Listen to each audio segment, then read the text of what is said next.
Good evening all of you, good evening.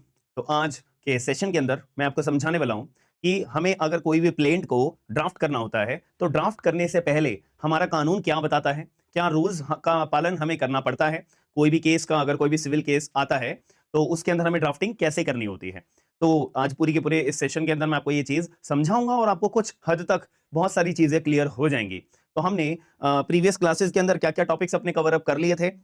सबसे पहले हमने अपना टॉपिक, बहुत सारे टॉपिक्स कवर करे थे, लेकिन अभी रिसेंटली हमने क्या क्या कवर अप करा है जो बहुत इंपॉर्टेंट है हमारे एग्जामिनेशन के पर्पस के लिए। सबसे पहला रेस जुडिकाटा, रेस सब जुडिस और फॉरेन जजमेंट हमारा इंडियन की कोर्ट्स के अंदर क्या इंपैक्ट डालता है। फॉरेन जजमेंट्स का हमारे इंडियन कोर्ट्स के ऊपर कब कंक्लूसिव नेचर बनता है, कब कंक्लूसिव नेचर नहीं बनता है, प्रिजम्पशन क्या होती है, और अगर फॉरेन जजमेंट को हमें अपने इंडिया के अंदर एग्जीक्यूट कराना होता है तो एग्जीक्यूट कैसे कराया जाता है। तो ये सारी बातें हमने अलग अलग लेक्चर्स के अंदर कवर अप करी थी। तो अब हम इस मुकाम पे आए हैं कि अब हम ये चीज को समझ पाए कि एक सिविल केस को कैसे ड्राफ्ट करना होता है और ड्राफ्टिंग के क्या रूल्स होते हैं वगैरह वगैरह। आगे के सेशंस में भी आपको ये चीज सिखाई जाएगी, बट अभी मैं जस्ट इंट्रोड्यूस कर रहा हूं। सबसे पहली बात, हमने एक और चीज ये बात को समझी थी क्या, कि हमारा जो एक सिविल केस होता है वो कौन से कोर्ट के अंदर फाइल करा जाएगा और कौन से पेक्यूनरी जुरिडिक्शन में फाइल होगा, कौन से टेरिटोरियल जुरिडिक्शन में फाइल होगा। जिस कोर्ट के अंदर हमने केस फाइल करा हुआ है तो क्या उसके पर्टिकुलर सिविल कोर्ट के पास में क्या सब्जेक्ट मैटर जुरिडिक्शन है क्या। ठीक है, ये सारी बातें हमने समझी थी। अब हमारे को इस स्टेज पे आके ये समझना है कि जो सिविल केस है जो हम फाइल करने के लिए जाएंगे तो वो एक्चुअल में फाइल कैसे करा जाएगा, किस कंप्लेंट के फॉर्म में करा जाएगा। तो याद रखना, सिविल कंप्लेंट को किस नाम से बोले जाता है, प्लेंट। तो आप अपनी कॉपीज में ये बात को लिखते रहिए। Good evening, good evening. ठीक है, हमारी जो सिविल कंप्लेंट होती है, सिविल कंप्लेंट, ठीक है, उसे हम किस नाम से पुकारते हैं, प्लेंट। अब जब प्लेंट बनाई गई है तो प्लेंट जब फाइल करी गई है तो प्लेंट किसी व्यक्ति के द्वारा अपनी फाइल भी करी जाएगी। तो सिविल कंप्लेंट जो कि प्लेंट है वो किसके द्वारा फाइल करी जाती है, प्लेंटिफ। ठीक है, अब जिसके खिलाफ फाइल करी जा रही है वो भी तो सामने आएगा ना, वो भी तो सामने आएगा। तो अगेंस्ट में हम किसके फाइल करते हैं, अगेंस्ट में हम किसके फाइल करते हैं, उसका नाम क्या होता है, डिफेंडेंट। अब डिफेंडेंट भी तो अपनी बात पेश करेगा ना कि भाई साहब देखो, मेरे ऊपर ये वाली कंप्लेंट दायर करी गई है, तो इस कंप्लेंट के अंदर जो मेरे ऊपर आरोप लगाए गए हैं वो गलत आरोप है, या ऐसी बात नहीं थी वैसी बात थी वगैरह वगैरह। तो अपने आप में जो डिफेंडेंट है वो भी तो अपनी बात पेश करेगा, डिफेंस रखेगा। तो वो जो डिफेंस पेश करा जाता है उसको हम क्या बोलते हैं, रिटन स्टेटमेंट। चलो, ये बात भी हमें बहुत क्लियर शब्दों में समझ में आ जाती है। अब अगर मैं कंप्लेंट फाइल कर रहा हूं तो मैं कौन होऊंगा, प्लेंटिफ। मैं कोर्ट में क्या जमा करूंगा, सिविल कंप्लेंट फाइल करूंगा। हाँ करूंगा, लेकिन उससे बोला क्या जाएगा, प्लेंट। अब जिसके खिलाफ फाइल कर रहा हूं वो व्यक्ति कौन है, डिफेंडेंट। अब डिफेंडेंट भी अपना रिप्लाई फाइल करेगा तो डिफेंडेंट को रिप्लाई फाइल करने के लिए अपना क्या डिफेंस कोर्ट में जमा करना पड़ेगा, रिटर्न स्टेटमेंट। ये बात क्लियर हो जाती है।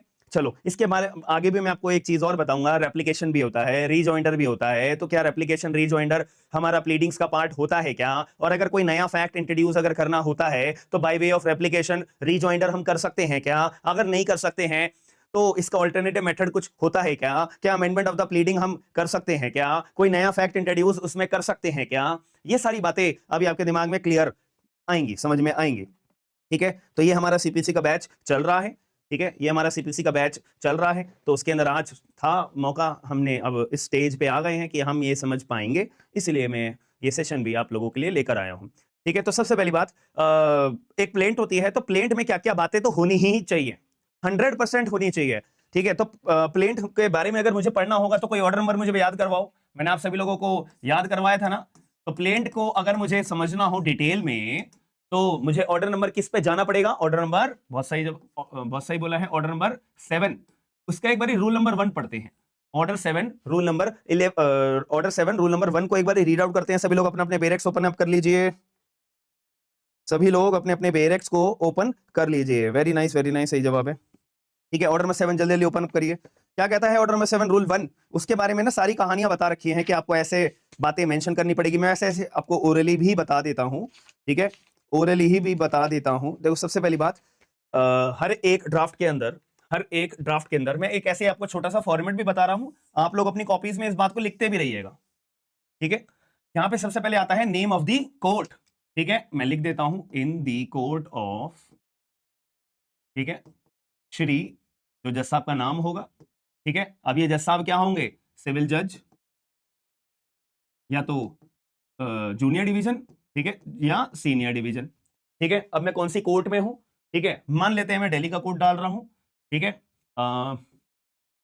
करकटुमा कोर्ट, और डिस्ट्रिक्ट भी डालना होता है, ठीक है, शाहदरा डिस्ट्रिक्ट, शाहदरा डिस्ट्रिक्ट हो गया, ठीक है, और ये आ गया दिल्ली। ठीक है, यहां तक समझ में आ गया। तो सबसे पहले हमें क्या लिखना होता है, name of the court, name of the court हमने लिख दिया है। अब यहां पे हमें बताना पड़ता है नेम, डिस्क्रिप्शन और residence of the place of the plaintiff. अब प्लेंटिफ के बारे में हमें सारी डिटेल्स लिखनी पड़ेगी। प्लेंटिफ हमारे केस में है मिस्टर एक्स, ठीक है, और सन ऑफ डब्ल्यू, ठीक है, सन ऑफ डब्ल्यू, और रेसिडेंस ऑफ, कहां का रेसिडेंस लिख दो, कुछ भी लिख दो, 1 2 3, ठीक है, दिल्ली। तो हमने क्या कहा, नेम, डिस्क्रिप्शन एंड एज भी लिखी जाती है, एज भी लिख देते हैं हम, ठीक है, एज्ड 38 ईयर्स, ठीक है, और दिल्ली, ये हमने लिख दिया। फिर यहां पे हम लिखते हैं प्लेंटिफ। चलो जी, ये बात भी हमें समझ में आ गई है। अब यहां पे लिखा जाता है वर्सेस। उसके बाद हमने पहले नेम ऑफ द कोर्ट लिखा, कोर्ट लिखा, उसके बाद name, description and place of residence of the plaintiff लिखा, इसके बाद नेम, डिस्क्रिप्शन और residence of the place of the defendant लिखना होता है। हमारे केस में डिफेंडेंट कौन है, मिस्टर वाई है, ये भी सन ऑफ, ठीक है, जेड लिख देता हूं, और रेसिडेंस ऑफ कुछ भी 3 2 1, ठीक है, और एज्ड इसकी लिख देते हैं 40 ईयर्स, ठीक है, ये भी दिल्ली में है। अब ये कौन है हमारे केस में, डिफेंडेंट है। समझ में आ गई। अब मुद्दा क्या है, ठीक है, तो मुद्दे के बारे में, यानी कि अब एक बात को याद रखना, आप अपना ऑर्डर नंबर 7 रूल नंबर 1 को साथ साथ रीड करते चलो, रीड करते चलते हैं। ठीक है, ऑर्डर नंबर 7 रूल नंबर 1 में हमें क्या बोला हुआ है, पहले आपको नेम ऑफ द कोर्ट लिखना है, name of the court in which the suit is brought हमने लिख दिया, the name, description and place of residence of the plaintiff हमने लिख दिया, ठीक है, the name, description and the place of the residence of the defendant so far as they can be ascertain. तो defendant के बारे में इतनी डिटेल्स लिखनी है जिसमें कि पहचाना जा सके, एसर्टेन करा जा सके, हाँ भैया डिफेंडेंट ये है। ठीक है, हमने वो सारी डिटेल्स भी लिख दी है। इसके बाद एक डी पॉइंट क्या कहता है, ऑर्डर नंबर 7 रूल नंबर 1 का point number D, where the plaintiff और the defendant is a minor और the unsound mind, the statement to that effect. इसका मतलब कुछ भी नहीं है, इसका मतलब एक बेसिक सी ये बात बता रखी है चौथे पॉइंट में। पहले मुझे एक बात बताओ, अगर कोई व्यक्ति माइनर होता है या अगर कोई व्यक्ति अनसाउंड माइंड व्यक्ति होता है तो सीपीसी के अंदर वो कौन से ऑर्डर के तहत गवर्नड होता है, कोई बता सकता है? अगर मैं माइनर हूं या मैं अनसाउंड माइंड व्यक्ति हूं और मुझे सिविल कोर्ट में एक सिविल केस फाइल करना है क्योंकि मेरा किसी ने नुकसान करा है, कुछ भी है मामला, सिविल डिस्प्यूट कुछ भी है, तो मैं कोई केस फाइल नहीं कर सकता सिर्फ इसीलिए कि मैं माइनर हूं, सिर्फ इसीलिए कि मैं जो है अनसाउंड माइंड व्यक्ति हूं? नहीं भाई, कानून मुझे भी अधिकार देता है। तो इसके लिए ऑर्डर कौन सा है बताओ? सही जवाब ऑर्डर नंबर 32, ऐसी साइड में लिख रहा हूं, ठीक है, ऑर्डर नंबर 32, ठीक है। तो अब यहां पे क्या बोला हुआ है कि भाई अगर आप जो है ना एज अ प्लेंटिफ हो या डिफेंडेंट हो, तो उस केस में अगर आप माइनर या अनसाउंड माइंड हो तो यार उसके बारे में भी एक छोटी सी डिटेल लिख देना। तो ऑर्डर नंबर 32 हमें क्या बताता है कि अगर आपका अगर प्लेंटिफ या डिफेंडेंट माइनर या अनसाउंड माइंड होते हैं तो वो अपने नाम से केस मतलब खुद फाइल नहीं कर सकते, तो वो नेक्स्ट फ्रेंड के मदद से करेंगे। नेक्स्ट फ्रेंड उनका कोई भी दोस्त हो सकता है, गार्जियन हो सकता है, फैमिली मेंबर हो सकता है, कुछ भी हो सकता है, ठीक है। तो यहां पे एक छोटी सी बात और हम लिख देंगे, ठीक है, मिस्टर एक्स, यहां ब्रैकेट में लिख रहा हूं, थ्रू मिस्टर एम, ठीक है, ब्रैकेट में ऐसे लिख देंगे और ब्रैकेट करके नेक्स्ट फ्रेंड। ये आप सोच रहे हो कि सर पहले क्यों नहीं डाली? यार भैया मैं लाइन पहले डाल देता फिर ऑर्डर नंबर 7 रूल नंबर 1 के तहत नहीं चल पाते ना, तो ड्राफ्टिंग अभी हम कर रहे हैं इस चीज की, तो इसलिए through Mr M comma next friend. इससे जैसा आपको क्लियर हो जाएगा कि प्लेंटिफ का नाम है एक्स, ये माइनर है या अनसाउंड माइंड है, और इसने अपने बिहाफ मतलब इसके बिहाफ पे मिस्टर एम नाम का व्यक्ति जो नेक्स्ट फ्रेंड है उसने फाइल करा है। यहां पे एक छोटी सी ये बात लिख देनी है, इससे क्लियर हो जाएगी। अब पांचवा पॉइंट क्या कहता है? अब बेसिक बात हमने लिख दी, अब पांचवा पॉइंट हमें और क्या करना पड़ेगा भाई? अब हमारे को सीधी सी बात क्या करना पड़ेगा, अब हमें मुद्दे की बात लिखनी पड़ेगी। फिफ्थ पॉइंट में क्या लिखा होगा? फिफ्थ पॉइंट में क्या लिखा होगा कि facts containing the cause of action. Facts लिखने हैं हमारे को, कॉज ऑफ एक्शन क्या था देखो, ई पॉइंट में ये लिखा है, the fact constituting the cause of action and when it is arose, कि कब ये अरोज हुआ है आपको ये भी बताना है। तो अब मेरे को कहानी बनानी है, तो कहानी के लिए मैं ये बना सकता हूं कि मिस्टर एक्स ने कॉन्ट्रैक्ट करा था मिस्टर वाई के साथ कि ये जो मार्कर होता है ये 10 डब्बे, ठीक है, 10 डब्बे ये ब्लैक मार्कर के भाई, ब्लैक मार्कर के आप डिलीवर करोगे। एक्स और वाई ने कॉन्ट्रैक्ट करा था कि 10 डब्बे 100 डब्बे ब्लैक मार्कर के डिलीवर करवाएगा वाई नाम का व्यक्ति फला फला डेट को। ठीक है, मान लेते हैं ये कॉन्ट्रैक्ट इन्होंने कब बनाया, कॉन्ट्रैक्ट बनाया 1 जनवरी 2026 को। परफॉर्म की बात आ रही है तो परफॉर्म कब करना था, 1 फरवरी 2026 को। मैं ऐसे एग्जांपल दे रहा हूं, फिक्टिशियस एग्जांपल है ये। ठीक है, समझ में आ गई, 1 फरवरी को परफॉर्म करना था, बट 1 फरवरी 2026 को वाई नाम के व्यक्ति ने 100 डब्बे ब्लैक मार्क करके एक्स नाम के व्यक्ति को डिलीवर नहीं करे। इसकी वजह से एक्स नाम के व्यक्ति को नुकसान हो गया। ठीक है, और एक्स नाम के व्यक्ति ने वाई नाम के व्यक्ति को रिपीटेड रिमाइंडर भी कराया, भाई साहब भेज दो डब्बे, दे दो डब्बे, दे दो डब्बे, दे दो। वाई नाम के व्यक्ति ने कोई रिस्पॉन्ड नहीं करा। उसके बाद भी एक्स नाम के व्यक्ति ने अपना लीगल नोटिस भी भेजा एक कि भाई देखो तुम्हारे 100 डब्बे सप्लाई नहीं करने की वजह से मुझे फला फला अमाउंट का ना नुकसान हुआ है, और प्लस तुमने ब्रीच ऑफ द कॉन्ट्रैक्ट भी करा है, उसकी वजह से इतने रुपए का मैं कंपनसेशन की तुमसे मांग कर रहा हूं और इसी वजह से लीगल नोटिस भेज रहा हूं। एक्स नाम के व्यक्ति ने ये भी दिया, वाई नाम के व्यक्ति ने तब भी रिप्लाई नहीं करा, कोई रिस्पॉन्ड नहीं करा, तो मजबूरन इस वजह से एक्स नाम का व्यक्ति सिविल कोर्ट के अंदर अपनी प्लेंट जमा करने के लिए आया है। प्लेंट का मतलब क्या होता है, अभी सिखाया था।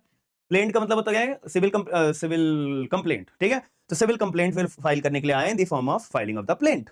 ठीक है, अच्छा एक बात बताओ, मैंने आपको एक चीज सिखा रखी है कि मेरी प्लेंट कोर्ट में जमा हो चुकी है, मतलब मेरा केस इंस्टीट्यूट हो चुका है, ये कब माना जाता है, बताओ जरा, कब माना जाता है?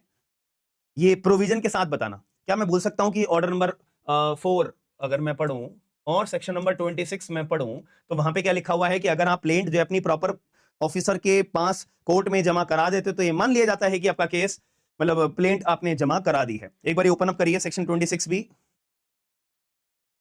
सेक्शन 26 एक बार ओपन अप करोगे जरा, रीड करके देखते हैं यार क्या यही बात लिखी हुई है, सर आप हमारा पागल तो नहीं बना रहे हो। देखिए एवरी सेक्शन 26 में रीड कर रहा हूं, every suit shall be instituted by the presentation of the plaint और in such other manner as may be prescribed in every plaint facts should be proved by way of affidavit। इसका मतलब ये होता है सारे फैक्ट्स लिखने के बाद एक एफिडेविट भी दिया जाता है प्लेंटिफ का कि हाँ भैया जो मैंने सारे पॉइंट्स कंटेंट्स जो प्लेंट के अंदर लिखे हैं वो 1 से लेके 10 तक जितने भी पॉइंट्स आपने लिखे हैं वो ट्रू है, बेस्ट है, ट्रू माई नॉलेज है और अवेयर हूं मैं सारे के सारे फैक्ट्स के तौर पे। फिर इसका सिग्नेचर लग जाता है, डिपोनेंट बन जाता है ना, फिर प्लेंटिफ डिपोनेंट बन जाता है, तो एफिडेविट अटैच हो जाता है, दैट्स इट।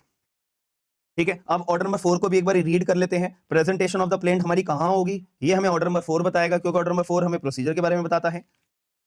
ठीक है, ऑर्डर नंबर 4 ओपन अप कर लिया है सबने, क्या लिखा हुआ है ऑर्डर नंबर 4 में, रीड कर रहा हूं। Every suit shall be instituted by presenting a plaint in duplicate to the court. Duplicate में भी फाइल करनी है, मतलब डुप्लीकेट मतलब फोटोकॉपी। ठीक है, और फोटोकॉपी कितनी होनी चाहिए या जितने डिफेंडेंट हो, जैसे मेरे केस में तो एक ही डिफेंडेंट है तो एक डुप्लीकेट के साथ में एक डुप्लीकेट और लगेगी। ठीक है, और अगर मैं ये फाइल नहीं करता हूं तो ऑर्डर नंबर 7 रूल नंबर 11 का रिजेक्शन ऑफ द प्लेंट का ये ग्राउंड होता है नहीं होता, याद करवाया था मैंने, बताओ जरा। ऑर्डर नंबर 7 रूल नंबर 11 का एफ पॉइंट होगा, रीड करेंगे अभी, पहले ऑर्डर नंबर 4 को भी रीड कर लेते हैं। तो every plaint shell comply with the rules contain in order number 6 और ऑर्डर नंबर 7 के रूल्स को ध्यान में रखते हुए अभी हम कर रहे हैं, ऑर्डर 6 के रूल्स अभी देखेंगे। ठीक है, the plaint shall not be deemed to be duly instituted unless it complies with the requirement. ठीक है, ठीक है, तो प्लेंट को सारे रूल्स के तहत कंप्लाई करते हुए ही अपना जमा करानी पड़ेगी। ठीक है, अभी आगे बात करेंगे।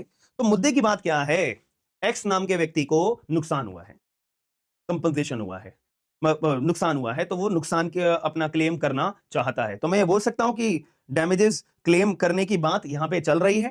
ठीक है, मैं ये बोल सकता हूं, तो यहां पे सूट क्या टाइटल क्या होगा, सूट फॉर डैमेजेस। ठीक है, ब्रैकेट में ऐसे करके लिख सकते हो, थोड़ा बीच में लिख देना। ठीक है, यहां लिख देना ब्रीच ऑफ द कॉन्ट्रैक्ट, ताकि जैसे आपको क्लियर हो जाएगा ना कि बंदा डैमेजेस मांगने आ रहा है तो किस लिए आ रहा है, ब्रीच ऑफ द कॉन्ट्रैक्ट। चलो हम थोड़ा सा और आगे चलते हैं, मैं ऊपर कर देता हूं इसे। ठीक है जी, चलो चलो, तो अब हमारा पहला पॉइंट क्या रहेगा। ठीक है, मैंने क्या ऑर्डर नंबर 7 रूल नंबर 11 के अंदर हमारा आगे की बात हमें क्या बताई हुई है, आगे की बात हमें क्या बताई हुई है, पहला हमें पॉइंट लिखना पड़ेगा कि दैट जो आपको रीड करो एक बार, ऑर्डर नंबर 7 रूल नंबर 1 को रीड करो, पॉइंट नंबर 6 उसमें रीड करिए क्या कह रहा है। 5 में the facts constituting the cause of action and when it is arose. आपको वो सारे फैक्ट्स लिखने हैं जिससे कि ये साबित हो पाए कि आपका कॉज ऑफ एक्शन हो रहा है और कब अरोज हुआ है कॉज ऑफ एक्शन, वो बताइएगा। अब मुझे बताओ कॉज ऑफ एक्शन का मतलब क्या होता है। यहां पे सवाल ये आता है कि कॉज ऑफ एक्शन का मतलब क्या होता है, बताओ जरा जल्दी जल्दी। आपसे कोई एक मतलब सिंपली जवाब अगर पूछेगा what do you mean by cause of action, तो आप क्या जवाब दोगे। मैं ये बोल सकता हूं कि कॉज ऑफ एक्शन का मतलब वो होता है जो मेरे केस को, जो फैक्ट्स मेरे केस को प्रूव करने में जरूरी हो, कॉज ऑफ एक्शन है। बताओ हाँ या ना। कॉज ऑफ एक्शन का मतलब अगर सीधे शब्दों में बोला जाए तो every fact which is essential to prove their case is known as cause of action. भाई जो फैक्ट एसेंशियल है, बहुत ज्यादा जरूरी है मेरे केस को प्रूव करने के लिए, क्या वो कॉज ऑफ एक्शन माना जाएगा? बिल्कुल माना जाएगा। मान लेते हैं कि यहाँ पे ए और बी, एक्स और वाई के बीच में कॉन्ट्रैक्ट हुआ। हमारे पर्टिकुलर एग्जांपल के तौर पे अगर मैं बताऊं तो यहाँ पे बोलेगा नहीं दैट मिस्टर एक्स कॉन्ट्रैक्टेड, ऐसे लिख दो ऑन डेटेड, ऐसे लिखो that on dated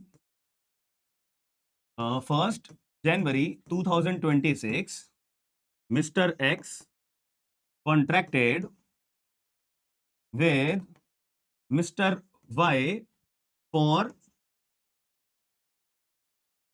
supply of 100 boxes of black marker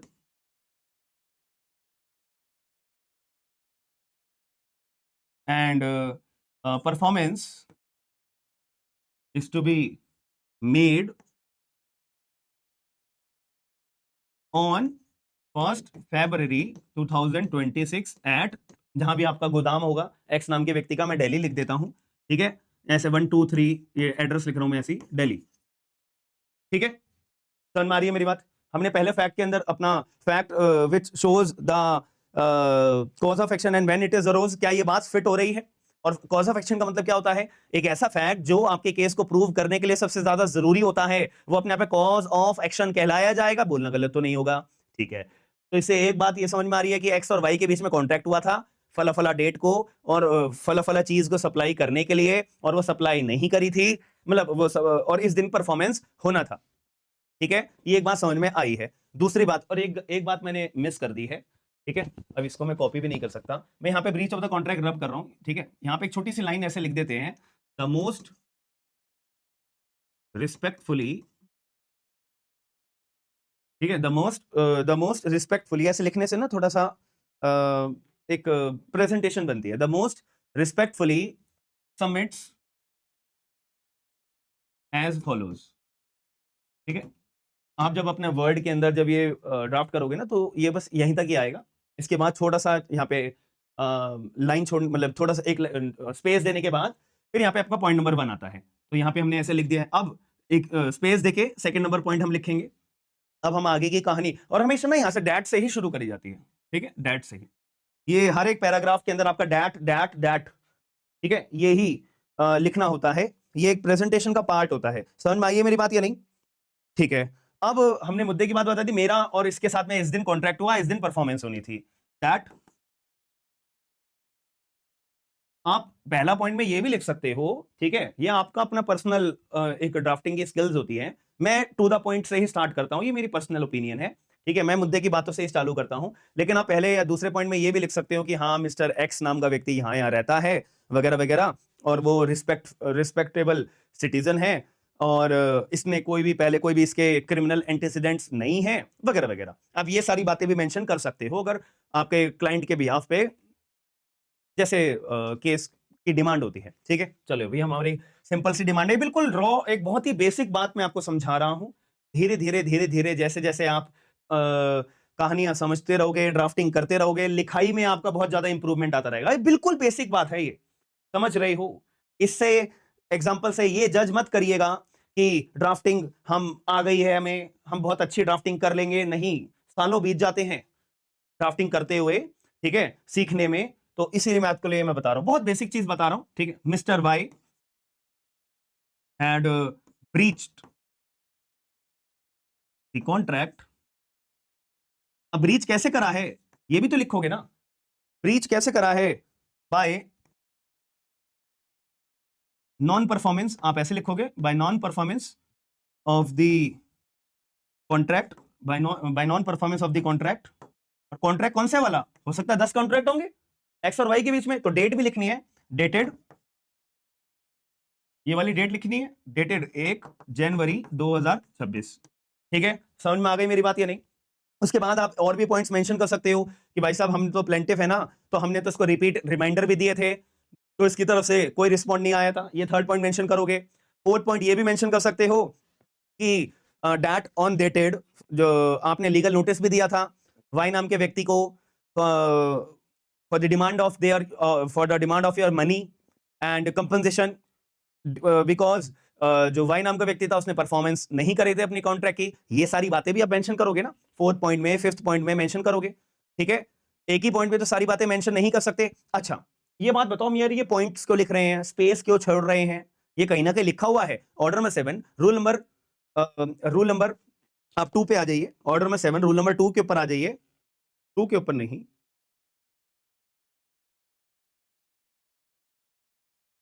ठीक है एक सेकंड रुको, वो प्लीडिंग्स के रूल्स हैं, सॉरी, मैं ऑर्डर नंबर 6, वो ऑर्डर नंबर 6 में लिखा हुआ है कि आपका जो कहानी होनी चाहिए वो कंसाइज फॉर्म में होनी चाहिए, डिटेल नहीं होनी चाहिए। ठीक है, आप ऐसे नहीं बोलोगे अरे हम एक्स और वाई तो हम एक रेस्टोरेंट में बैठे हुए थे, हमने चिली पोटैटो मंगाए थे, मोमोज मंगाए थे, कोल्ड ड्रिंक मंगाई थी, वो खाते खाते हमने कॉन्ट्रैक्ट को डील करने की बातें करी थी, फिर वहीं पे हमने कॉन्ट्रैक्ट अपना बनाया था, साइन वगैरह करे थे, ये सब बातें नहीं लिखनी होती फालतू की। कंसाइज फॉर्म, ऑर्डर नंबर 6 हमारा जो प्लीडिंग्स के प्रोविजंस हैं वो बताते हैं कि आपका हर एक प्लीडिंग्स जो है वो कंसाइज फॉर्म में होनी चाहिए, नंबर में होनी चाहिए, पैराग्राफ्स में होनी चाहिए, और जो भी कोई फिगर्स का आप मार्क वो लिखोगे कि 10,000 रुपए, 20,000 रुपए, तो वो वर्ड्स के अंदर भी होनी चाहिए, फिगर्स के अंदर भी होनी चाहिए, दोनों तरीके से लिखनी पड़ती है। ठीक है, और ऑर्डर नंबर 4 में अभी हमने पढ़ा था ना कि आपको जो अपनी प्लेंट तैयार करनी है वो rule order number 6 and order number 7 के रूल्स को ध्यान में रखते हुए करनी है, हम वही तो कर रहे हैं। समझ में आ रही है ना बात? ठीक है, तो अगर ऐसी आप अपनी प्लेंट तैयार करोगे तो, या रिटर्न स्टेटमेंट तैयार करोगे, तो कोई शक्ति नहीं है, कोई पावर नहीं है जो आपकी पर्टिकुलर केस के ऊपर क्वेश्चन कर सके, आपकी पर्टिकुलर ड्राफ्टिंग के ऊपर क्वेश्चन कर सके। ठीक है, चलो अभी आगे बढ़ते हैं। अब हम, मैंने आपको 2-3 पॉइंट्स, 3-4 पॉइंट्स और बता दिए, बट मैं अभी कहानी के हिसाब से आगे की और कहानी लिख रहा हूं, बिल्कुल बेसिक्स में बता रहा हूं आपको, साथ साथ और क्या एडवांस पॉइंट आप मेंशन कर सकते हो, बीइंग एन एडवोकेट। ठीक है, तीसरा पॉइंट हम ये लिख सकते हैं कि that due to non-performance by non-performance of the contract by Mr. Y, Mr. X had suffered huge loss, huge loss। ठीक है, अब ये बात भी मेंशन करोगे, तो भाई जज साहब को क्या पता, जज साहब को क्या पता कि वाई नाम के व्यक्ति के नॉन परफॉर्मेंस से एक्स नाम के व्यक्ति को बहुत बड़ा नुकसान हुआ है, छोटा सा नुकसान हुआ है, बड़ा नुकसान हुआ है, या कोई नुकसान हुआ ही नहीं है। आप ये दर्शाओगे ना, कॉज ऑफ एक्शन का मतलब बता दिया ना। कॉज ऑफ एक्शन का मतलब क्या होता है? हर एक फैक्ट जो आपके केस को प्रूव करने में जरूरी हो वो होता है कॉज ऑफ एक्शन, और वो सारी बातें कब अरोज हुई हैं वो सारी बातें आपको मेंशन करनी है। यही बात को ध्यान में रखते हुए अपनी केस के ड्राफ्टिंग पॉइंट्स में ये बात आपको मेंशन करनी, हर एक फैक्ट। लेकिन फैक्ट और एज पर ऑर्डर में 6 कंसाइज फॉर्म में होना चाहिए, नंबर्स में होना चाहिए, फिगर्स में होना चाहिए, वर्ड्स में होना चाहिए, पैराग्राफ में होना चाहिए। समझ में आ रही है बात? ये दोनों चीजें हमारी पैरेलल बेसिस पे चलती है, चलती है, चलती है। ठीक है, अब आगे बढ़ते हैं। ठीक है, और भी कहानी आप जोड़ सकते हो, 5-6 पॉइंट्स तक आप इस बात को, जितने आपके फैक्ट्स के बेसिस पे, केस टू केस के बेसिस पे चीजें आ रही हैं, वो सारी बातें लिखो यार। क्यों नहीं लिखोगे? बिकॉज कॉज ऑफ एक्शन, हर एक फैक्ट जरूरी है जिससे कि आपका केस प्रूव हो पाए। अब 6 पॉइंट पे आ जाओ। 6 पॉइंट में क्या लिखा हुआ है? The fact showing that the court is having jurisdiction, यानी कि अब हमारे को एक फैक्ट ये भी शो करना पड़ेगा जुरिडिक्शन का, कि इस पर्टिकुलर कोर्ट, जिस कोर्ट में हम जा रहे हैं केस फाइल करने के लिए, तो उस कोर्ट के पास में मेरे केस को सुनने का जुरिडिक्शन है। अब जुरिडिक्शन भी कितने तरह के होते हैं बताओ जरा?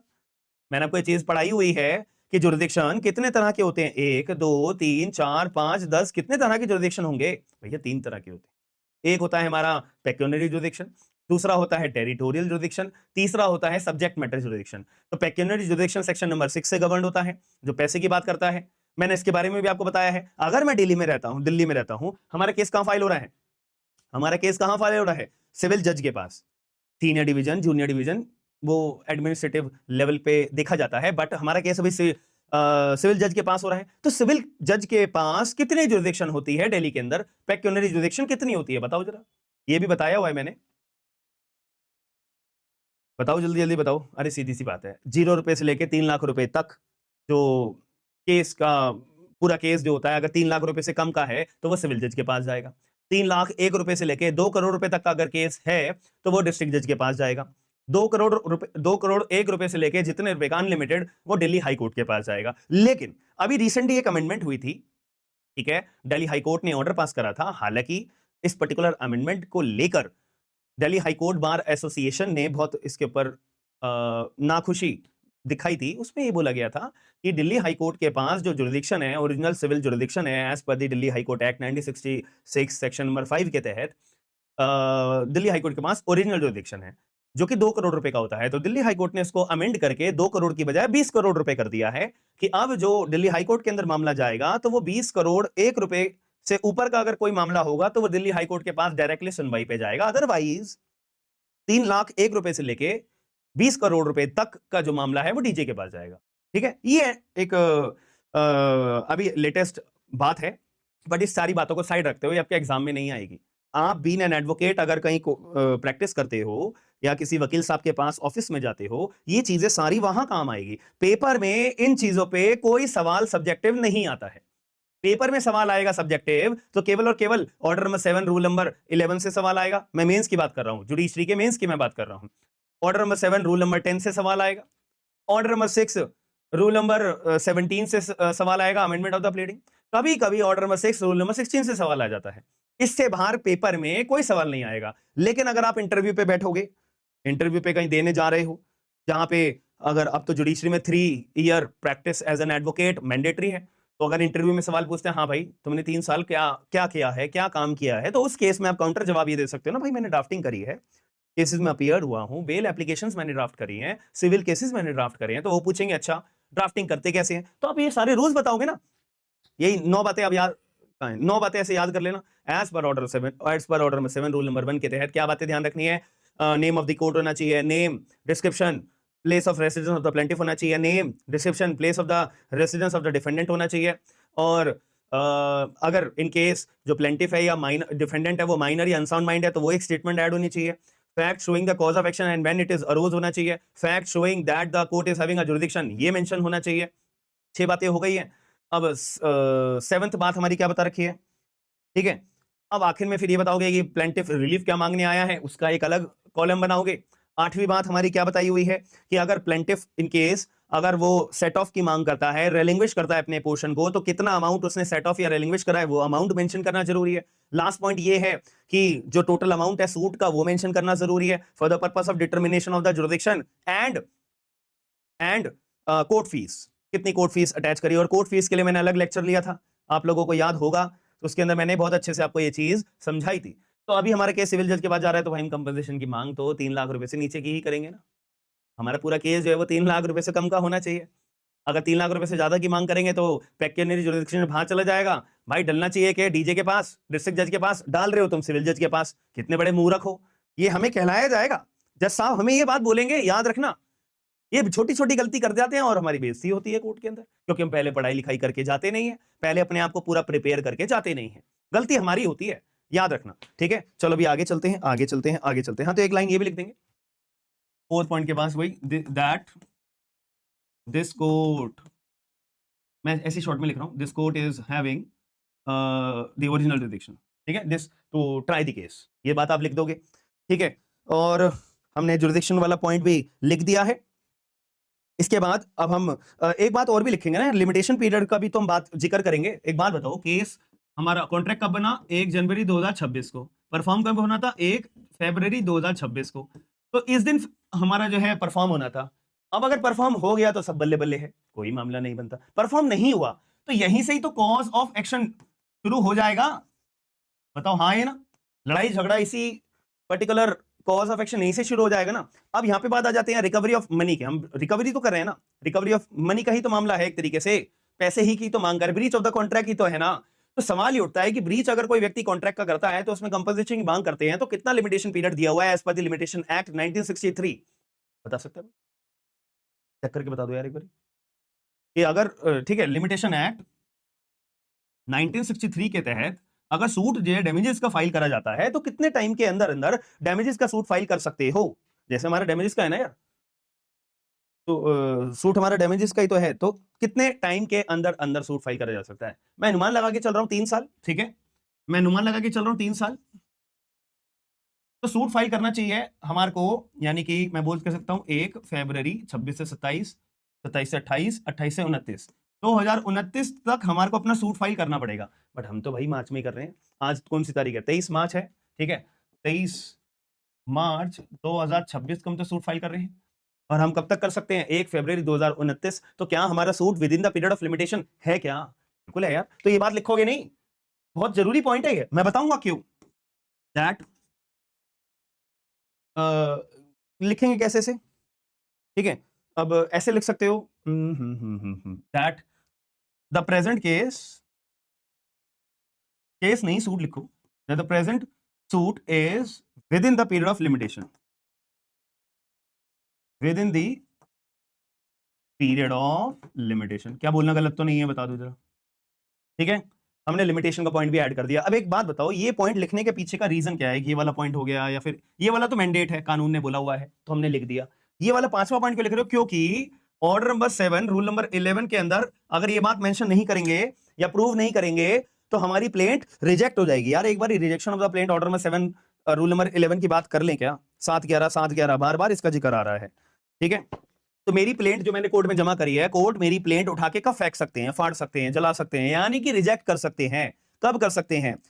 तो 1 2 3 4 5 6 पॉइंट्स है, मार्को 6 पॉइंट्स बता रखे हैं कि इन 6 पॉइंट्स के तहत आपकी प्लेंट रिजेक्ट हो जाएगी। तो पहला पॉइंट क्या है? जहां पे मैं अपना कॉज ऑफ एक्शन डिस्क्लोज नहीं कर रहा। हे राम, अगर मैं ये कहानियों में से अगर कहीं भी लैक कर गया तो मेरी प्लेंट रिजेक्ट हो जाएगी। अगर मैं कॉज ऑफ एक्शन डिस्क्लोज करने से नाकाम रहा तो मेरी प्लेंट रिजेक्ट हो जाएगी। बात याद रखना। इसीलिए मैंने बार बार बोला था, कॉज ऑफ एक्शन का मतलब क्या होता है? हर एक वो फैक्ट जो जरूरी है आपके केस को प्रूव करने के लिए, और वो जो फैक्ट होगा वो कंसाइज फॉर्म में होना चाहिए। ऑर्डर नंबर 6 ये बताता है हमें, ठीक है। तो क्या कह रहा है? When where it does not disclose the cause of action, ठीक है, तब रिजेक्ट हो जाएगी। दूसरा, जो आपने रिलीफ मांग कर रहे हो वो अंडर वैल्यू है। अभी तो हमने भाई 3 लाख रुपए की 2,90,000 की कर रहे हैं या 2,80,000 की कर रहे हैं, ठीक है। हम जो रिलीफ अगर मांग कर रहे हैं वो अंडर वैल्यू है, कम मैं मांग कर रहा हूं, ये सोच के साथ में कि आज जितनी ज्यादा वैल्यू की मैं मांग करूंगा उतनी ज्यादा कोर्ट फीस मुझे पे करनी पड़ेगी, उतनी बड़ी कोर्ट में जाना पड़ेगा, और उतनी बड़ी कोर्ट में जाऊंगा तो उतने महंगा वकील करना पड़ेगा। समझ में आ रही है मेरी बात? भाई अगर ये मामला मेरा सिविल जज के पास जा रहा है तो मेरी कोर्ट फीस भी कम लगेगी, मेरे वकील साहब को फीस भी मेरे को कम देनी पड़ेगी। अब यहीं मैं डिस्ट्रिक्ट जज के पास जा रहा हूं तो मेरी कोर्ट फीस भी ज्यादा लगेगी और मेरे को वकील साहब को पैसे भी ज्यादा देने पड़ेंगे। यहीं हाई कोर्ट के पास जा रहा हूं तो भाई कोर्ट फीस भी बहुत ज्यादा लगेगी और वकील साहब जी को भी मेरे को पैसे ज्यादा देना पड़ेंगे। इसलिए मैं क्या करता हूँ यार, 2,80,000 में ही खुश हो जाता हूँ। तो अगर ऐसी कोई बात है तो ये गलत बात है या नहीं है? कानून के साथ आप खेल बदल कर रहे हो या नहीं कर रहे? हालांकि ये रिकवरी के मनी के मामलों में नहीं आता है, ये प्रॉपर्टी के मामलों में ज्यादा चीज पकड़ी जाती है।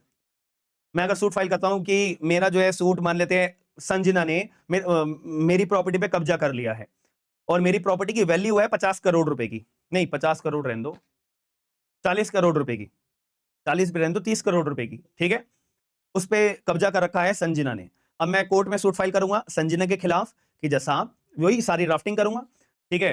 तो सूट फॉर पोजेशन का मैं टाइटल बनाऊंगा, जैसे सूट फॉर डैमेजेस हमने लगाया था, सूट फॉर पोजेशन, ठीक है, ब्रैकेट में लिख दूंगा एडवर्स पोजेशन, ठीक है, ये मैंने बना दिया टाइटल। तो उसमें सारी कहानियां लिखूंगा, कब मेरा पोजेशन स्टार्ट हुआ, कब संजना ने मेरी प्रॉपर्टी पे कब्जा करना शुरू करा वगैरह वगैरह, और कब तक बरकरार है नहीं है, कॉन्टिन्यूस है नहीं है वगैरह वगैरह। मैंने कोई पुलिस कंप्लेंट फाइल करी थी संजना के खिलाफ या नहीं करी थी, सारी सर्कमस्टांसेस में बताऊंगा, ठीक है, सारी सर्कमस्टांसेस में बताऊंगा। बट मैंने जो प्रॉपर्टी की वैल्यू लिखी ना, मैंने दिमाग लगाया कि भाई अगर 20 करोड़ 30 करोड़ की लिखूंगा तो 20 करोड़ रुपए तक का दिल्ली हाईकोर्ट में पेक्यूनियरी जुरिडिक्शन में मामला मेरा जाएगा दिल्ली हाईकोर्ट के अंदर। अब अगर मैं 30 करोड़ की बजाय 15 करोड़ लिख देता हूं वैल्यू, तो एट द एंड भाई अगर मैं 100 करोड़ रुपए की प्रॉपर्टी लिखूं या 15 करोड़ की लिखूं, आनी तो मुझे प्रॉपर्टी ही है ना। जिस जो संजना ने मेरी प्रॉपर्टी पे कब्जा करा है मेरे को मिलनी तो वही है। अब चाहे वो 15 करोड़ लिख के मैं जज साहब को 15 करोड़ की प्रॉपर्टी बता के मेरे को वो प्रॉपर्टी दिलाएंगे, या 100 करोड़ रुपए की प्रॉपर्टी लिख के मैं वो मैं 100 करोड़ रुपए की प्रॉपर्टी की वैल्यू लिख के मेरे को मिलनी तो वही प्रॉपर्टी है ना, कुछ अनोखा थोड़ी ना मिल जाएगा। समझ में आ रही है? लेकिन ये मैंने क्या करा जानबूझ के कि अगर मैं 15 करोड़ रुपए मेंशन करूंगा तो 15 करोड़ रुपए पे तो दिल्ली हाईकोर्ट के पास जुरिडिक्शन में जाएगा नहीं, डीजे के पास जाएगा, तो मेरा केस डीजे में चलेगा, कोर्ट फीस कम लगेगी, वकील साहब को पैसे कम देने पड़ेंगे और मिलने को मेरी प्रॉपर्टी मेरी वैसी ही मिल जाएगी जज साहब के ऑर्डर से। अगर मैं 30 करोड़ एक्चुअल वैल्यू लिखूंगा तो दिल्ली हाईकोर्ट में मेरी प्रॉपर्टी जाएगी। अब केस जाएगा दिल्ली हाईकोर्ट में जाएगा तो 30 करोड़ रुपए के एड वोलेरम के ऊपर लगती है। एड वोलेरम का मतलब on the face of it, ad valorem के ऊपर कोर्ट फीस लगेगी, 30 करोड़ रुपए के ऊपर लगेगी और वकील साहब को भी ज्यादा पैसे देने पड़ेंगे। तो ये बचाव करने के लिए ये बात मेंशन करी हुई है ऑर्डर नंबर 7 रूल नंबर 11 के पॉइंट नंबर बी के अंदर। ठीक है, कि अगर आप अपनी क्लेम के अंदर अंडर वैल्यू करते हो तो बेटा आपका सूट है वो रिजेक्ट हो जाएगा, मतलब प्लेंट जो है वो रिजेक्ट हो जाएगी। ठीक है, सी पॉइंट में क्या लिखा है कि अगर आपने सब कुछ बढ़िया करा, प्रॉपर वैल्यू करा, सब कुछ करा, लेकिन स्टैम्प पेपर पूरे नहीं लगाए यार, इनसफिशिएंट स्टैम्प पेपर है, तो भी रिजेक्ट हो जाएगी। मतलब हालांकि एकदम रिजेक्ट नहीं करते हैं कोर्ट, पहले आपको टाइम देते हैं कि भाई वकील साहब ये जो आपने प्लेंट डाली है इसमें कॉज ऑफ एक्शन तो ढंग से डाला ही नहीं है, या इसके अंदर आपने अंडर वैल्यू करा हुआ है रिलीफ को, इसमें जो है अपने स्टैम्प पेपर ढंग से नहीं लगाए, वकील साहब अगली तारीख को जो है सही से करके लाइएगा। तो टाइम भी देता है कोर्ट। अगर आप टाइम के मुताबिक काम नहीं करते हो तो फिर एट द एंड कोर्ट को रिजेक्ट करनी पड़ती है। ये एक बात। डी में क्या बोल रखा है कि वेयर द सूट अपीयर्स, हाँ तो क्या कह रहा है, where the suit appears appears from the statement in the plaint to be barred by the law. भाई जो आपने ये स्टेटमेंट्स लिखी है अपनी प्लेन के अंदर, इससे एक बात समझ में आ रही है कि आपका सूट बार्ड है बाय द लिमिटेशन पीरियड। तो अगर मैं ये बात मेंशन कर रहा हूं that the present suit is with in the period of limitation, कि ठीक है तो मेरा लिमिटेशन पीरियड ओवर जो है 1 जनवरी 2029 को होना चाहिए, और मैं तो सूट फाइल कर रहा हूं भैया 23 मार्च 2026 को, तो मेरा तो with in the period of limitation है। तो अगर ये बात मैं मेंशन नहीं करूंगा ना तो सामने वाली पार्टी भी ऑब्जेक्शन रेज कर सकती है, अदरवाइज कोर्ट सुओ मोटो भी ये बात को ऑब्जेक्शन रेज कर सकता है, मुझसे क्वेश्चन कर सकता है कि भाई साहब आपने ये बात तो मेंशन करी नहीं है, तो इस आधार पे भी कर सकता है does not disclose the cause of action, तो प्लेंट है रिजेक्ट करी जाती है। तो ये बात लिमिटेशन पीरियड की भी मेंशन करना जरूरी है। तो ये बात को समझाने के लिए मैं ऑर्डर 7 रूल नंबर 11 की तरफ लेकर गया था। ठीक है, तो याद कर लेते हैं भी, हाथों हाथ चीजें याद भी करते चला करो, केवल रीड नहीं करना होता, दिमाग में फिट भी करनी होती है। आंखें बंद करके मेरे साथ बोलिए, ऑर्डर नंबर 7 रूल नंबर 11 के अंदर क्या ग्राउंड्स अभी तक हमने पढ़े हैं, दिमाग लगा के बोलो। अगर मैं कॉज ऑफ एक्शन डिस्क्लोज नहीं करता तो रिजेक्ट, अगर मैं सूट को अंडर वैल्यू करता हूं तो रिजेक्ट, अगर मैं इनसफिशिएंट स्टैम्प पेपर लगाता हूं तो रिजेक्ट, अगर बार्ड बाय एनी लॉ अगर होता है तो रिजेक्ट। और 4 बातें हो गई। 5वीं बात क्या बताई हुई है, 5वीं बात रखी है कि अगर प्लेंटिव जो है कंप्लाई करने से फेल हो जाता है रूल नंबर 9 को, जो अभी मैंने आपको बताया था, जितने डिफेंडेंट होंगे उतनी प्लेंट की कॉपी डुप्लीकेट में आपको देनी है।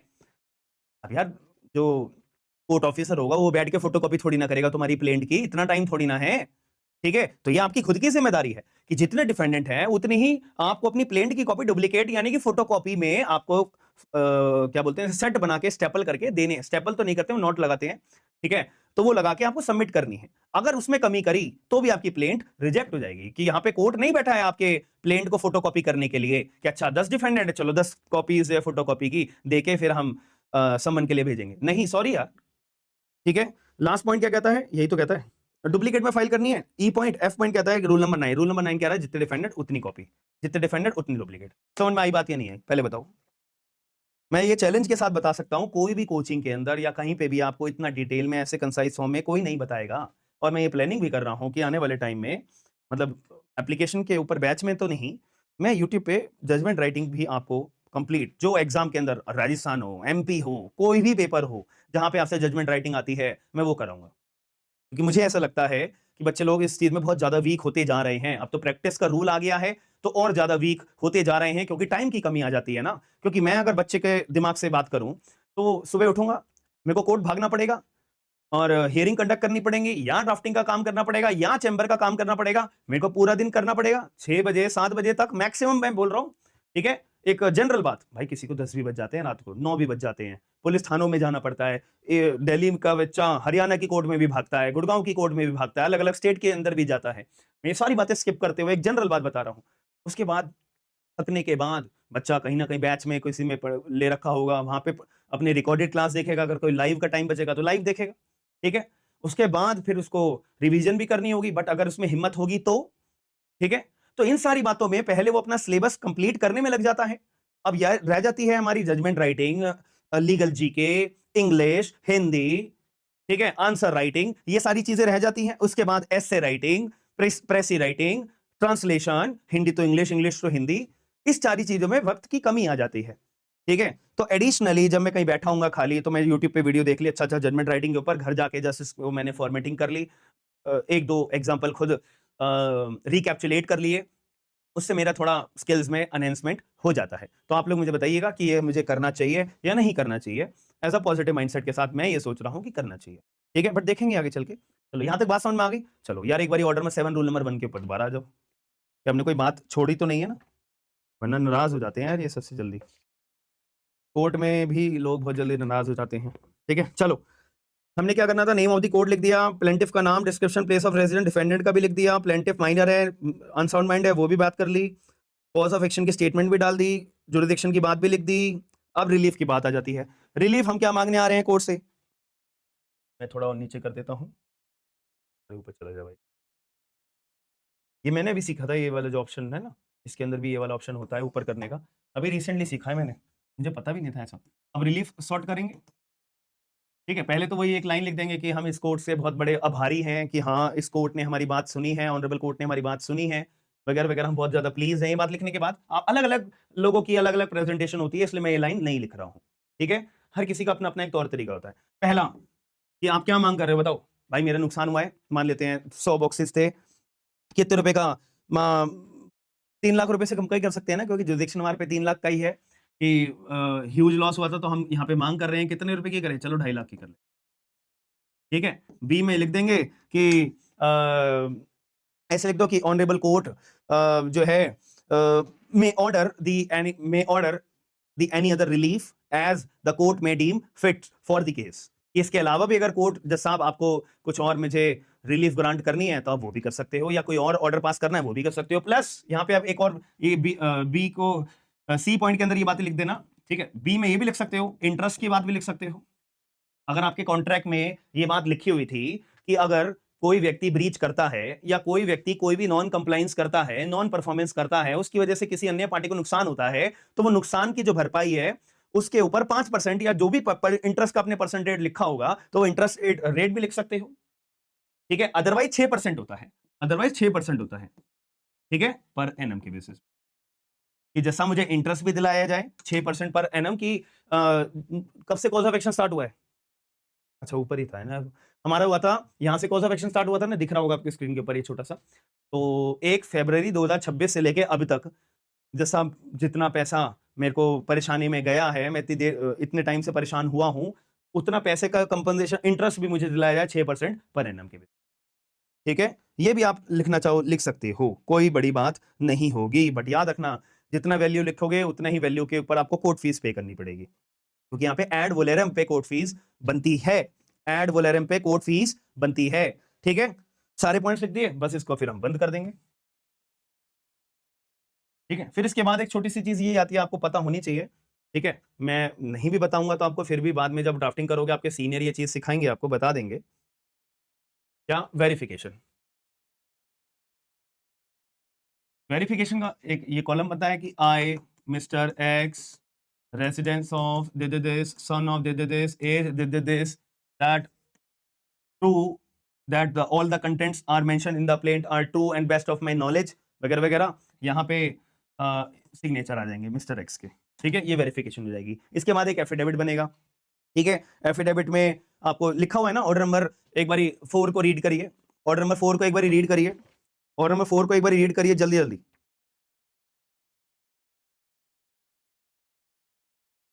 अभी हमने पढ़ा था ना एफिडेविट भी बनाना होता है। ऑर्डर नंबर 4 में रीड कर रहा हूं, every suit shall be instituted by presenting a plaint and duplicate to the court or such officer as it appoints in this behalf. Every plaint shall comply with the rules contained in order 6 and 7 so far as they are applicable. The plaint shall not be deemed to be duly instituted unless it complies with the requirement of the specified rules under rule 1 and 2. ठीक है, clear हुई बात या नहीं हुई, आप लोग मुझे बताइए। ये है सेक्शन 26 में लिखा है एफिडेविट के बारे में कि every suit shall be instituted by presentation of the plaint और in such other manner as may be prescribed. Second point लिखा है section number 26 clause 2, in every plaint fact shall be prove by affidavit. एक affidavit देना पड़ता है यार, ये तो है ही सच्ची बात। ठीक है, एफिडेविट देना पड़ता है। ठीक है, इसके बाद एक एफिडेविट आप तैयार कर दोगे प्लेंट, और साथ में सपोर्टिंग डॉक्यूमेंट्स आप लगा दोगे, क्योंकि ऑर्डर नंबर 14 के अंदर वो सपोर्टिंग डॉक्यूमेंट्स जो फोटोकॉपी है वो ओरिजिनल की फॉर्म में ये हो जाएगा। अब एक और कहानी आ जाती है। ये तो हमने प्लेंट के बारे में समझ ली, सबको यहाँ तक कोई डाउट तो नहीं है? पहले बताओ, पहले मुझे क्लेरिफाई कर दो सभी लोग, यहाँ तक पॉइंट क्लियर है?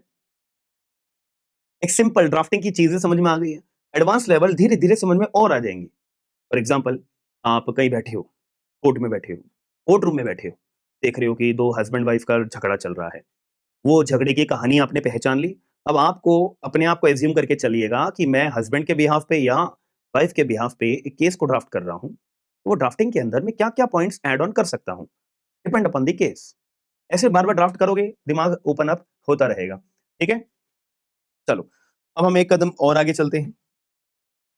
प्लेंटिफ की पार्ट पे हमने समझ लिया, अब डिफेंडेंट भी तो बोलेगा भाई साहब मैं भी तो जिंदा हूं यार, मैं भी तो एक केस का पार्ट हूं, तो मेरी भी तो कोई सुन लो। तो डिफेंडेंट की भी कहेंगे हाँ भाई तेरे को भी सुन लेते हैं डिफेंडेंट भाई, तुम अपनी डब्ल्यूएस बनाओगे। ठीक है, तो ये बात कहां लिखी हुई है कि बेचारा डिफेंडेंट को भी मौका दिया जाएगा अपना डब्ल्यूएस फाइल करने का?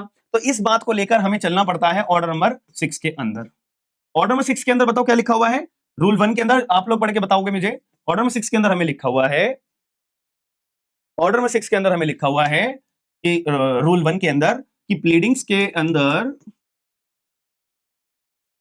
क्या क्या बातें आ जाती हैं? एक तो plaint as well as written statement. तो जितना इंपॉर्टेंट प्लेंट है उतना इंपॉर्टेंट डब्ल्यूएस भी तो है, जितना इंपॉर्टेंट प्लेंट है उतना इंपॉर्टेंट डब्ल्यूएस भी तो है, हाँ या ना? तो ऐसे केस में डब्ल्यूएस भी अपना बनाया जाएगा। लेकिन प्लेंट के अंदर जो ये कहानी बनाई गई है ना, इसी कहानी का रिप्लाई डब्ल्यूएस में दिया जाता है। डब्ल्यूएस जो है ना, डिफेंडेंट अपनी नई कहानी बनाकर ऐसा नहीं बोल सकता था, बोल सकता है। ठीक है, फॉर एग्जाम्पल यहाँ पे प्लेंट में क्या लिखा कि मेरे एक्स एंड वाई के बीच में कॉन्ट्रैक्ट हुआ था, तो डब्ल्यूएस में यही बात लिख सकता है कि हाँ जैसा कॉन्ट्रैक्ट हुआ था, या ये बात लिख सकता है कि जैसा कॉन्ट्रैक्ट हुआ ही नहीं था।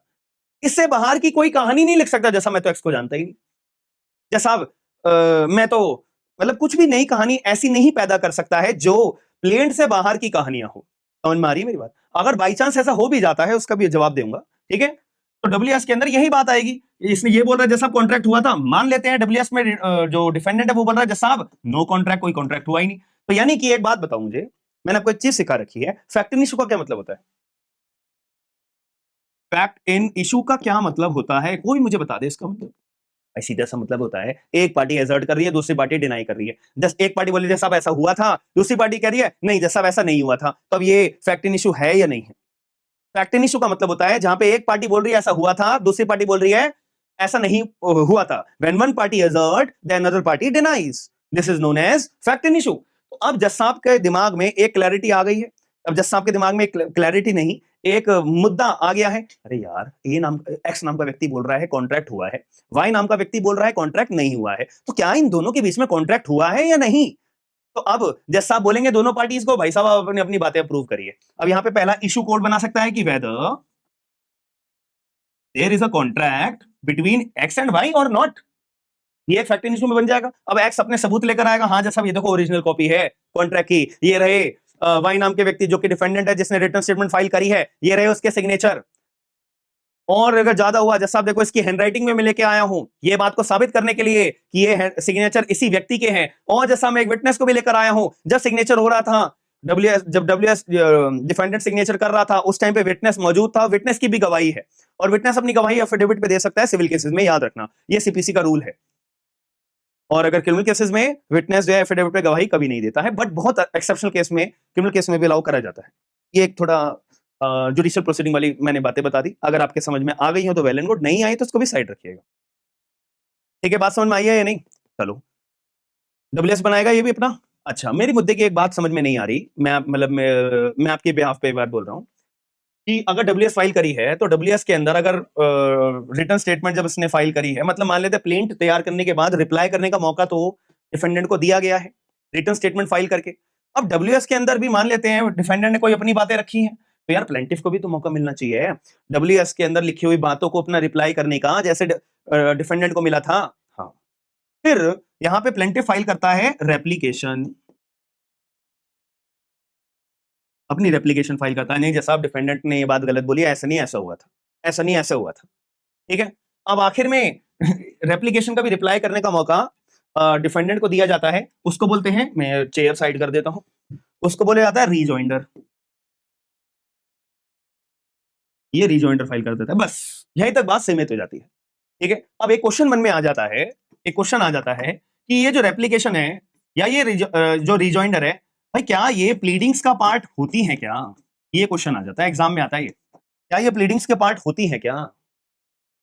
कानून में ऐसा कोई प्रावधान है क्या जो बोला हुआ हो कि रेप्लिकेशन और रिजॉइंडर अपने आप में प्लीडिंग्स का पार्ट है? इस चीज को जानने के लिए ऑर्डर नंबर 6 की तरफ चलते हैं कि एक्चुअल में प्लीडिंग्स के अंदर आता क्या क्या है, प्लीडिंग्स के अंदर आता क्या क्या है, वो ऑर्डर नंबर 6 के अंदर बताया हुआ है। जल्दी जल्दी ऑर्डर 6 ओपन करिए, जल्दी जल्दी जल्दी जल्दी। हाँ भाई, हाँ ये रहा। रूल नंबर 1 के अंदर ये लिखा है, प्लीडिंग शैल मींस प्लेंट और रिटर्न स्टेटमेंट। प्लीडिंग का मतलब केवल और केवल प्लेंट और रिटर्न स्टेटमेंट तक ही सीमित होता है। ठीक है, केवल प्लेंट एंड रिटर्न स्टेटमेंट को ही प्लीडिंग्स बोला जाता है, बाकी सब चीज जाए भाड़ में, भाड़ में नहीं जाए, मतलब प्लीडिंग्स के बाहर है। तो यानी कि अगर एग्जाम में आपसे क्वेश्चन पूछा जाएगा कि क्या रेप्लिकेशन या रीजॉइंडर प्लीडिंग्स का पार्ट होती है, answer is no, big no. बात क्लियर हो गई? बात समझ में आ गई या नहीं? अच्छा, क्लियर है नहीं है? यार ये क्या अपडेट आई है?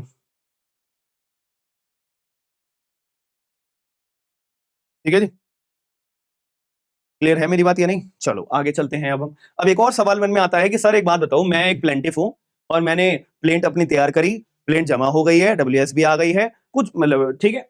अब मैं प्लेंटिफ होने के नाते सर मेरे दिमाग में एक फैक्ट अब याद आया मुझे, और वो एक ऐसा फैक्ट है, बहुत अनोखा फैक्ट है, वो बहुत जरूरी भी है और एक नया फैक्ट भी है। तो क्या वो अब मैं मेंशन कर सकता हूं रेप्लिकेशन के जरिए, रीजॉइंडर के जरिए, कुछ भी तरीके से? मैं उसे बोलूंगा नहीं भाई, नहीं कर सकते। तो सर कोई ऑल्टरनेटिव तरीका? ऑल्टरनेटिव तरीका यही है कि आप जो है कोर्ट के अंदर कोई भी स्टेज पे आपका केस चल रहा है, कोई भी स्टेज पे केस चल रहा है, तो यहाँ पे आप कोर्ट में एक एप्लीकेशन लगाओगे। अब एप्लीकेशन ड्राफ्ट करनी पड़ेगी। ठीक है, एप्लीकेशन की ड्राफ्टिंग का अपना एक अलग प्रोसीजर होता है। ठीक है, तो एक एप्लीकेशन ड्राफ्ट करोगे, तो एप्लीकेशन आप कौन से सेक्शन के अंदर लगाओगे? इसको बोलते हैं ऑर्डर नंबर 6, रूल नंबर 17, जिसको बोलते हैं अमेंडमेंट ऑफ द प्लीडिंग्स। अब मेरी प्लीडिंग्स में क्या है, प्लेंट है या डब्ल्यूएस है? प्लेंट है, तो मैं लिखूंगा अमेंडमेंट ऑफ द प्लेंट। समझ में आ रही है मेरी बात या नहीं? तो आप अपने प्लेंट को आप अमेंड करोगे, आप अपने प्लेंट को अमेंड करोगे। ठीक है, तो एक बार जस्ट ऐसे रीड कर लेते हैं। अभी मैं अमेंडमेंट ऑफ द प्लेंट नहीं पढ़ा रहा हूं, वो एक टाइम आएगा, उसमें जजमेंट्स भी पढ़ाने होते हैं, कब कर सकते हो, कौन सी स्टेज पे कर सकते हो, किन ग्राउंड्स पे कर सकते हो, और इससे इंपैक्ट क्या पड़ता है। अगर rejection of the amendment of the plaint की एप्लीकेशन आपकी रिजेक्ट होती है, तो उसके लिए आप अपीलेट कोर्ट में जा सकते हो क्या, या क्या होता है, ये बाद में पढ़ाऊंगा। अभी जो हमारा टारगेट है वो बस एक बेसिक चीजें समझने का है ड्राफ्टिंग के लिए। उनमें से एक अभी ये चर्चा में आया है, तो इसको जस्ट हम बेरेक से रीड कर लेते हैं। ऑर्डर नंबर 6 रूल नंबर 17 क्या कह रहा है? द कोर्ट में एट एनी स्टेज, ओहो, यानी ऑर्डर में 6-17 की एप्लीकेशन आप कोई भी स्टेज पे लगा सकते हो क्या? अरे जनरल बात आपसे पूछी जाए, इसका जवाब होगा यस। ठीक है, यस। तो द कोर्ट में at any stage of the proceedings allow either party to alter or amend his pleadings. तो जो कोर्ट है वो कोई भी स्टेज ऑफ द प्रोसीडिंग के लिए पार्टी को अलाउ कर सकता है, क्या करने के लिए कि भाई आपको ऑल्टर करनी है अपनी प्लीडिंग्स तो करो, अमेंड करनी है तो करो, in such a manner and such terms as may be just, and all such amendments shall be made as may be necessary for the purpose of determination of the real question in controversy between the parties। तो इस तरह से आप amend करोगे जिससे कि जो real controversy पैदा करी गई है प्लेंट फाइल करने के बाद, वो ना हिल जाए, वो ना बदल जाए। प्लेंटिव भाई आप केस क्या लेके आए थे? Breach of the contract. Amendment करके ये नहीं बोल सकते आप कि मेरी प्रॉपर्टी खा गया, इसने मेरी प्रॉपर्टी जो है कब्जा बनाया हुआ, जैसा मेरे को मेरी प्रॉपर्टी दिलाई जाए। अरे भैया मेन क्वेश्चन था ब्रीच ऑफ द कॉन्ट्रैक्ट, तो वही अमेंड करके वही तो आगे बरकरार को कंटिन्यू करोगे ना। नेचर ऑफ द केस नहीं बदल सकते आप, उसी मैनर में ही आप केस को चलाते रहोगे, और अमेंडमेंट ऑफ द प्लीडिंग अगर करनी है, जरूरी है, तो कर सकते हो। ठीक है, समझ में आ रही है मेरा? Provided that no application for amendment shall be allowed after the trial has commenced. मतलब एक बार ट्रायल शुरू हो गया तो आप तब जो है आपकी amendment of the application approve नहीं मानी जाएगी, अनलेस आप कोर्ट को एक ये बात शो कर दो, जैसा मेरे को फैक्ट के बारे में अभी पता लगा, मेरी भी मजबूरी थी जैसा, इसीलिए मजबूरी की वजह से मैं आपके सामने ये एप्लीकेशन अमेंडमेंट की अभी लगा रहा हूं, क्योंकि ट्रायल शुरू हो गया, जैसा भी मैं मानता हूं मेरी गलती है, लेकिन मेरे को अभी फैक्ट के बारे में पता लगा है। अगर कोर्ट को आप ये बात एक्सप्लेन कर देते हो, कोर्ट सेटिस्फाई हो जाते हैं, अप्रूव करेंगे, वरना रिजेक्ट करेंगे। ठीक है, अब मेरे सवाल में एक छोटा सा एक मन में सवाल आ रहा है, ट्रायल कब शुरू होता है, सिविल ट्रायल?